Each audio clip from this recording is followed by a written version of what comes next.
நீ பூரண ரூபவதி.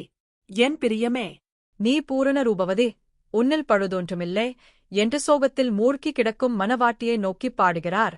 உன்னதப் பாட்டு 4:7. நான் கருப்பாக இருக்கிறேன் என்று தன்னை எப்போதும் நொந்து கொண்டிருக்கும் மணவாட்டியை இவ்வாறு அடிக்கடி தேற்றுகிறார்.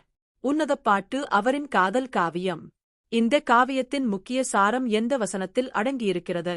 நீ ரூபவதி என்று மாத்திரம் அழைக்காமல் நீ பூரண ரூபவதி என்று அழைக்கிறார்.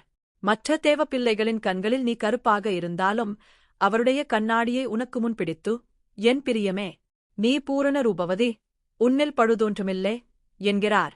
இதுதான் உன்னை குறித்து அவரின் சாட்சி. சாத்தானோ வேறு எந்த மனிதனோ அல்லது உங்களது குடும்பத்தாரோ உன்னை விரல் நீட்டி உனது பழைய கால வாழ்க்கையை அல்லது பலவீனங்களை குறித்து ஞாபகப்படுத்தலாம்.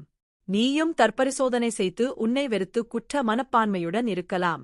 நான் இந்த உலகில் வாழ்ந்து யாருக்குமே பிரயோஜனம் இல்லை என்று எண்ணிக் கொண்டிருக்கலாம். ஆனால் உனது தெய்வீக மணவாளன் உன்னில் பழுதொன்றுமில்லை என்று திட்டவட்டமாக கூறுகிறார்.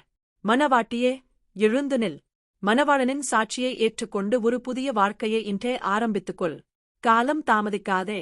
நீ சரீரத்தில் குறைவு உள்ளவனாகவோ அழகில் குறைவு உள்ளவளாகவோ இருக்கலாம். தேவனுடைய பார்வையில் பழுது இல்லாதவள். நீ என் பார்வைக்கு அருமையானபடியினால் கனம் பெற்றாய். நானும் உன்னைச் சிநேகித்தேன். ஆதலால் உனக்குப் பதிலாக மனுகர்களையும் உன் ஜீவனுக்கு ஈடாக ஜனங்களையும் கொடுப்பேன்.